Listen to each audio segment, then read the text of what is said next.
This is the warm-up for Secondary 1 Math, Lesson 6-6.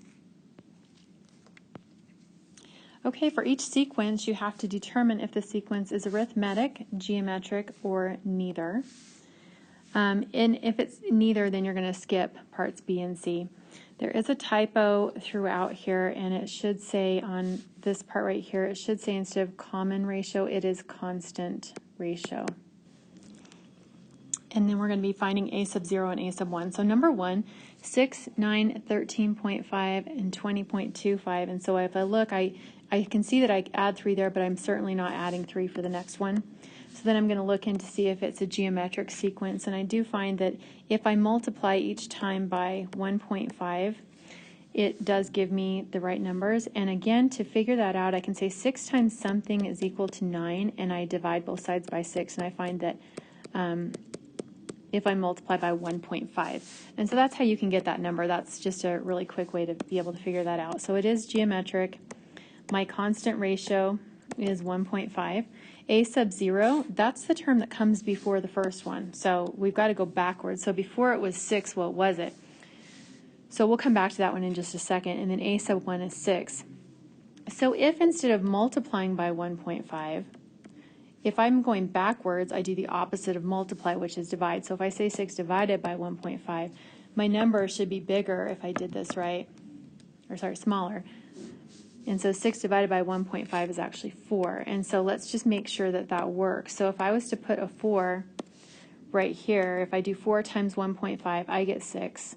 6 times 1.5 is 9. So that does fit in the pattern. Okay, number 2. Negative 12, negative 8, negative 4, positive 4. And so if I start looking, I see that if I add 4, it works. If I add 4, it works. And if you're not sure about that, you can say negative 12 plus x is equal to negative 8, and you can solve that. So I add 12 to both sides, and I get 4. So I add 4 each time. However, there is a little tricky part of this right here, because if I take negative 4 and I add 4, I get 0. I don't get 4. So that throws out the arithmetic sequence. This is not an arithmetic sequence. And then if I look to see, well, what could I multiply by every time? I can say negative 12 times x is equal to negative 8. And so if I divide both sides by negative 12, I'm going to get 0.6 repeating.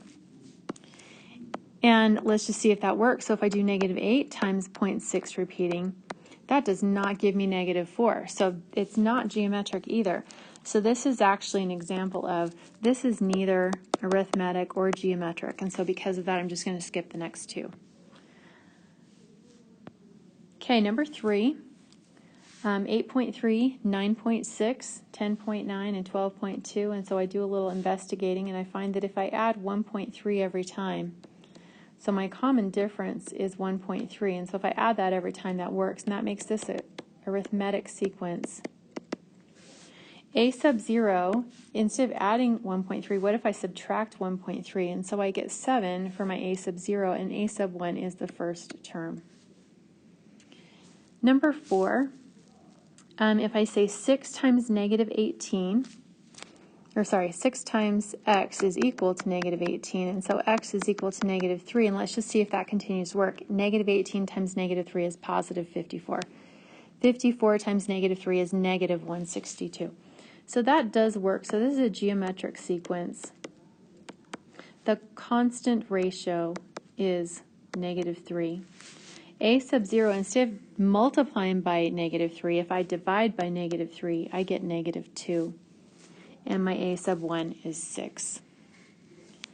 Okay, for number 5, it says for each sequence, write as a set of ordered pairs, including the y-intercept. So that's including my 0 term.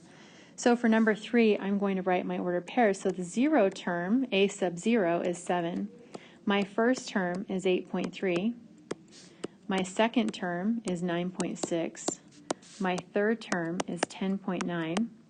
And my fourth term is 12.2. Now, because we don't have any more terms actually written, I don't have to go beyond that. I could, of course, but I'm not going to. The next one for number 4, we're going to write 0, negative 2, and then 1, 6, 2, negative 18, 3, 54, and 4, negative 162.